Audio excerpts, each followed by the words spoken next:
Olá pessoal, tudo bem com vocês? Você acha que precisa a gente colocar DPS no neutro?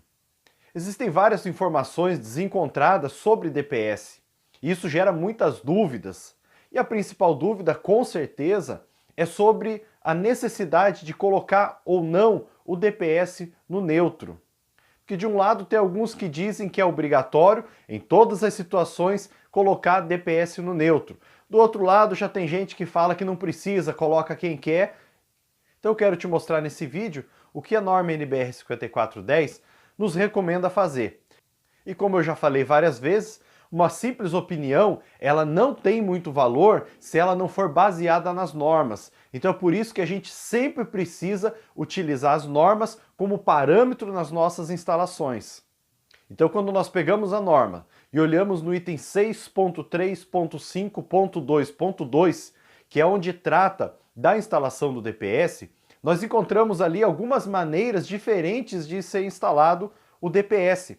Na figura 13 tem exatamente 6 modelos diferentes, ou seja, 6 maneiras diferentes de instalar o DPS. Cada uma com uma característica da instalação. Então, dependendo do tipo da instalação, a gente tem uma maneira ou duas de instalar o DPS. Só que é claro que nesse vídeo não vamos ver todas as maneiras, mas só aquela que interessa para o assunto de hoje. Mas antes a gente precisa relembrar o que é o surto elétrico para a gente poder entender direitinho a situação. O surto elétrico, ele é uma perturbação na instalação elétrica, ou seja, ele é um pico muito alto na corrente elétrica. Então a tensão e a corrente elas estão se deslocando nessa situação. Quando acontece um pico, ela dá um pulo muito grande. E é aqui que mora o problema. Então eu tenho uma oscilação normal, que é a frequência da rede, 60 Hz por segundo, e uma corrente normal também, ela segue um padrão. Só que de repente acontece o surto, que são os picos na tensão, um pico muito alto. Então aqui 627 ele pode ir para 3.000, 5.000 ou até mais do que isso. E essa corrente elétrica, ela vai entrar dentro da instalação elétrica e vai prejudicar os equipamentos. Então vamos dar uma olhada na figura 13. Aqui tem as 6 maneiras da gente instalar os DPS. Mas o que importa para a gente é aqui, ó. O neutro será aterrado no barramento de equipotencialização principal? Se a resposta for sim, ele vai apresentar as duas condições que nós temos de instalar o DPS. A primeira, que não é utilizada muito em residência, né? Que é com PEN, que é o proteção e neutro juntos. E a segunda, que é a mais utilizada, que entra com um cabo só de neutro ou proteção em neutro e sai com os cabos separados de neutro e de aterramento. Agora perceba só, nós temos 3 DPS só, não tem nenhum DPS para o neutro. Veja só, nós temos somente 3 DPS. Então, nós nesse caso não precisa de DPS para o neutro quando ele está interligado ao BEP. E talvez agora apareça a maior dúvida. Porque você pode pensar, como que esse surto vai entrar dentro da minha casa? Se ele pode entrar pelos condutores fase, ele pode também entrar pelo condutor neutro. Então por que a norma diz que quando eu tenho o neutro aterrado e interligado ao BEP, eu não preciso usar o DPS, que é o dispositivo de proteção que eu tenho contra o surto elétrico? Então vamos entender essa situação. Eu fiz aqui um desenho bem simples e bem feio, mas vai dar para você entender. Então aqui a gente tem a representação do poste de entrada de energia elétrica, a rede que está entrando aqui. Aqui é a caixinha do padrão. Eu aumentei um pouco a caixinha aqui para você ver um pouquinho melhor. Então está entrando a fase, passa pelo disjuntor e vai para o medidor depois, ou invertido, depende a concessionária que você tem aí. Mas sempre assim, tem o disjuntor e tem o medidor. O neutro normalmente vai passar direto, e quando ele vai entrar no medidor, ele é aterrado. Ó. Perceba que aqui tem uma haste de aterramento, e ele está interligado aqui com o neutro. Então, normalmente, o neutro ele é aterrado no padrão de entrada de energia elétrica.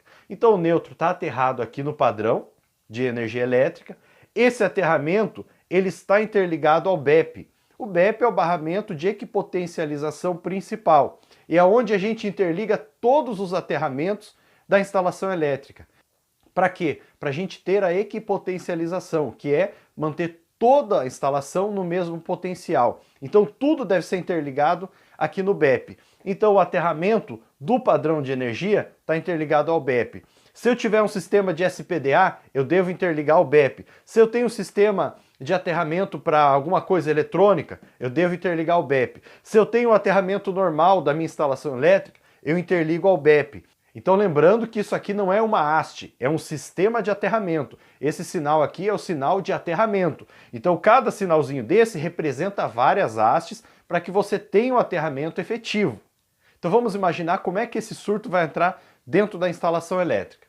Ele vem através da rede, vai passar aqui pelo quadro de medição e ele vai percorrendo a instalação elétrica, até chegar dentro do quadro de distribuição dentro da sua instalação.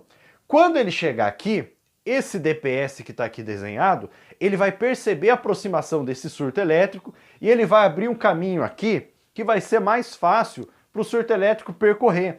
Então, o surto elétrico ele vem vindo, quando o DPS perceber, ele vai fechar esse contato aqui, é como se fosse um contato, e vem para onde? Para o barramento do aterramento do quadro. E esse barramento do aterramento do quadro está interligado no aterramento, que ele vai vir aqui e vai achar onde? Descarregar onde? No BEP. Tudo bem, só que e quando acontecer no neutro, eu não tenho essa proteção do DPS, então o surto elétrico vai entrar na minha residência, vai entrar na minha instalação e vai destruir tudo. Presta bem atenção, olha a situação do neutro. Ele está entrando através do neutro da mesma maneira que entrou na fase.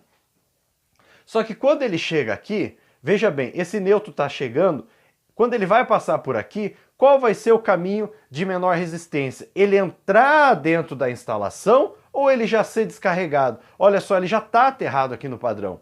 Ele já está aterrado. Então ele vai ser automaticamente descarregado, porque ele vai ver aqui dois caminhos para ele seguir. Ele tem um caminho mais difícil, que não é o que a corrente elétrica gosta, e ele vai ter o caminho muito mais fácil, de menor resistência e mais curto, para ele ir em direção dele. Então a corrente elétrica, sempre o caminho dela é percorrer para o menor potencial. Então ela vai ver que a única saída dela, em direção ao objetivo dela, é sair para o aterramento. Então esse surto elétrico ele vai descer para o aterramento e está interligado aonde? Ao BEP. Então é por isso que a norma diz que a gente não precisa colocar lá o DPS. Não é que não pode. Se você quiser, você pode. Mas é difícil da gente imaginar que essa corrente elétrica não vai escolher descer aqui para o BEP, contrariando todas as leis da física, e ela vai percorrer, ela é teimosa, ela vai percorrer o caminho mais difícil, vai chegar aqui no DPS que eu instalei, vai chegar aqui no DPS e vai ser descarregada para o aterramento, e aqui ela vai resolver voltar aqui para trás, onde ela já poderia ter sido dissipada, ter ido para o destino dela, para ser dissipada aqui. Olha o caminho que ela teria que fazer para voltar. Então é lógico que essa corrente elétrica já será dissipada aqui. Ela já vai ser descarregada aqui, ela não vai nem passar para dentro da instalação. É lógico, você pode ver de caso a caso, você, se quiser, pode colocar um DPS no neutro, mesmo que o neutro seja aterrado e interligado ao BEP. Eu mesmo já fiz isso, mas não é necessário na maioria dos casos. Então, se você gostou do vídeo, não esquece de dar aquele joinha aí para ajudar o canal. E se você tem alguma dúvida, inscreva-se no canal e também deixa aqui embaixo a sua dúvida, que eu vou responder todos os inscritos. Um forte abraço e até o próximo vídeo.